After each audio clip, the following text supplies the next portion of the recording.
हम चांद तारा Joy's. Hello guys,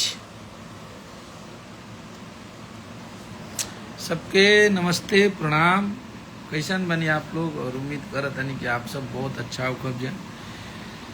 हमनी के एगो गाना रिलीज भइल बा, जौना गाना के नाम है हैंडसम हीरो। अन्नपूर्णा फिल्म पे रिलीज भइल बा। वो गाना के आप सब बहुत प्यार देते नहीं जा, और वो गाना अभी यूट्यूब पे ट्रेंडिंग में, म्यूजिक चार्ट में ट्रेंडिंग में चला था वो गाना। तो सोचनी है कि आप लोग के थैंक यू सो मच बोल दी, ताकि हमनी के ऑडियो रिलीज कैले बन जा। और वो गाना बहुत तेजी से वायरल रहे, तो ओकरा के सोचनी जा हमनी के कि गा के और ये गाना के ऑडियो रिलीज कर दिया जा। तो ओकरा के जल्दी जल्दी में हमनी के ऑडियो के रिलीज कर देनी जाए। एक 2-4 दिन के अंदर में वीडियो आप सबके देखे के मिली। और बहुत बढ़िया गाना मतलब रही, बहुत बढ़िया लगी आप लोग के, बहुत तगड़ा लगी। तो वही चीजें है कि बस आप सबका प्यार आशीर्वाद मिलता रहे। हैंडसम हीरो गाना के नाम बा, जो उनकी इंस्टाग्राम से लेके यूट्यूब तक हर दिन हर चीज में ट्रेंडिंग करता। और एक दिन में 10,000 रील बनल बा वो गाना पे, हैंडसम हीरो गाना। और जो ब्यूटी का स्टूडियो वर्जन वायरल हुआ था, तो उस पर तो 3-4 लाख व्यूज गया है। तो बस आप सबका प्यार आशीर्वाद स्नेह ऐसे ही मिलता रहे, बहुत सुकून मिलता है भैया जब आपका गाना आता है। थैंक यू सो मच भाई हमार।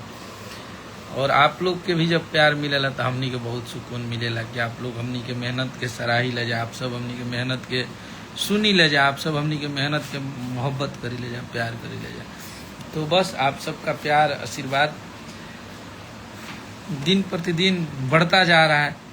और ये गाना इंस्टाग्राम पे, और देखिए आप सबको दिखा रहे हैं कि यूट्यूब पे ये गाना 27 नंबर पे ट्रेंड करा था। देखिए आप लोग को 27 नंबर चार्ट फॉर म्यूजिक। तो बस आप सब ऐसे ही आशीर्वाद प्यार बनौले रही जा। और इस गाने के म्यूजिक डायरेक्टर हमारे भाई विकास यादव जी हैं, बहुत अच्छा उन्होंने म्यूजिक दिया है। इसका कंपोजिशन हमारा छोटा भाई आदर्श ने किया है, हमारे ट्रेंडिंग स्टार ने गाया। और ब्यूटी इस गाने की गायिका हैं, इनका सोलो गाना हमारे ही चैनल पे रिलीज हुआ था। तो बस सबका कॉम्बिनेशन ब्यूटी खातिर शुभकामना बा। भोजपुरी इंडस्ट्री में भैया संगे पहला बार गाना गौले बड़ी, और पहला ही गाना उनकर हिट बा। तो हमनी के तरफ से, पूरा भोजपुरी समाज के तरफ से उनका के शुभकामना बा। खूब तरक्की करो, खूब आगे बढ़ो, मेहनत करो, अच्छा गाओ। तो सब आप लोग का प्यार आशीर्वाद ऐसे ही बना रहे, हम सबका मेहनत चलता रहे।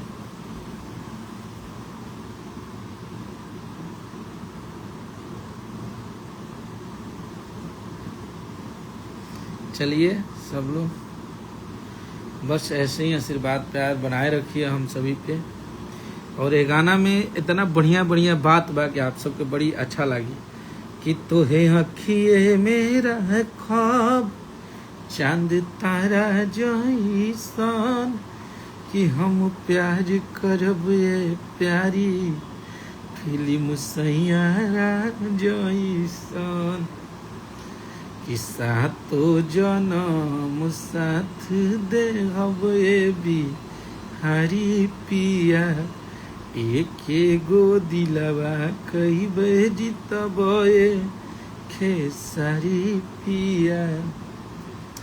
तो अच्छा गाना बा, साफ सुथरा गाना आप सबके भोजपुरी खातिर हमनी के बनौले बन जा। और आप सबके बहुत बढ़िया लागत है, बहुत सराहत है आप सब मेहनत करते हैं।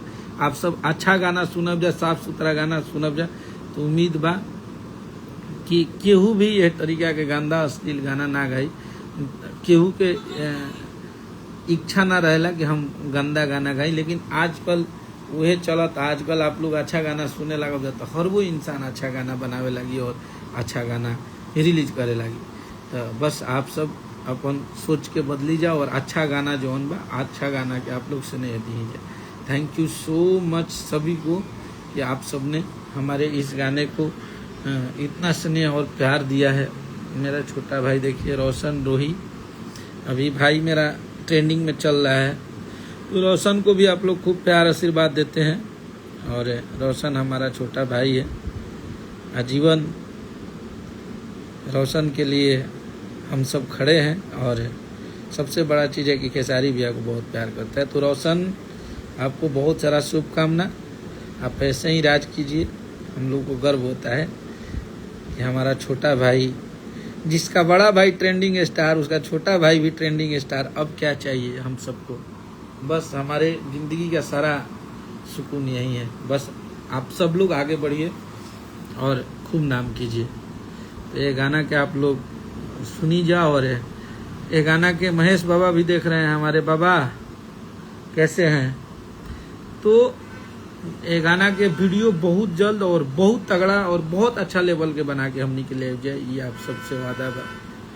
रोशन, मिस यू टू डार्लिंग। आए वाला रोला हो बरा ता बाबा याद हो गाना भाई, गाना बजाए वाला हम घरे बनी, स्टूडियो में नहीं थी ना बाबू की गाना बाजी। तो बस यही ये कहा कि थोड़ा सा 2-4 दिन वेट करी लो, आप सबके बीच में हमने के वीडियो पटकब जाओ और बहुत तगड़ा वीडियो बनाई जाए, बहुत अच्छा वीडियो बनाई जाए, ताकि ऑडियो गाना के जब आप सब ट्रेंड करा रहा बनी, म्यूजिक चार्ट में ट्रेंडिंग में बा, यूट्यूब पे, इंस्टा पे, हर जगह ट्रेंड करता है बस। और आज हमारे भोजपुरी इंडस्ट्री के कल्लू भैया का जन्मदिन है, अरविंद अकेला कल्लू जी, टाइगर हमारे, जिनके साथ हमारे काफ़ी सारे गाने सुपर हिट रहे हैं।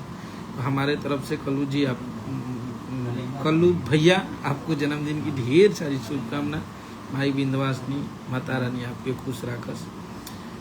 महेश बाबा लिख रहे हैं कि गाना तगड़ा है, बस वीडियो कैंसिल। बिल्कुल बाबा, वीडियो आएगा और बहुत तगड़े अंदाज में लेके आएंगे वीडियो, बहुत अच्छा वीडियो बनाएंगे इस गाने का, क्योंकि ये गाना खेसारी भैया का फेवरेट गाना है।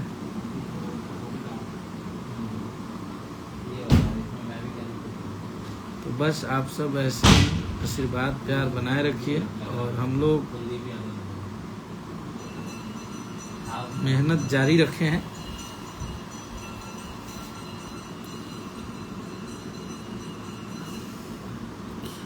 कि तहरा जैसन हैंडसम हीरो कहवा पाइब हो, के अपना पापा के दामाद करे जा तोहके बनाइब हो।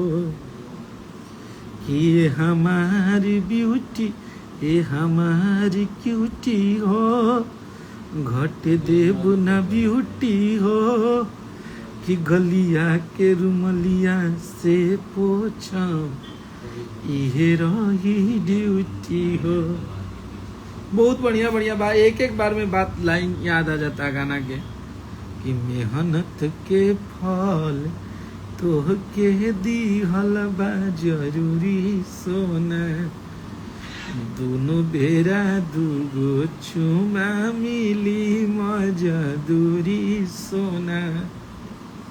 बहुत बढ़िया बढ़िया कि बनबू तू कहिया माई के पतोहिया, देखले बिया लाइब हो, कि तहरा जैसन हैंडसम हीरो कहवा पाइब हो, कि अपना पापा के दामाद करे जा तोहके बनाइब हो।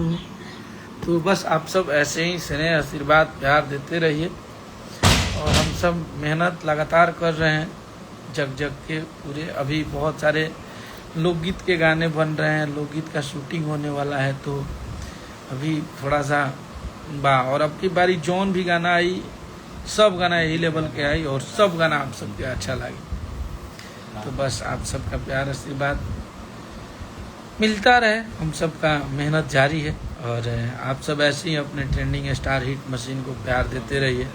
ऐसे ही ट्रेंडिंग सेक्शन जाम होता रहे, और पहला बार हमारा कंपनी पर गाना ट्रेंडिंग में चला था, ट्रेंडिंग में आइल बा, तो हमनी खातिर बहुत गर्व की बात भाई।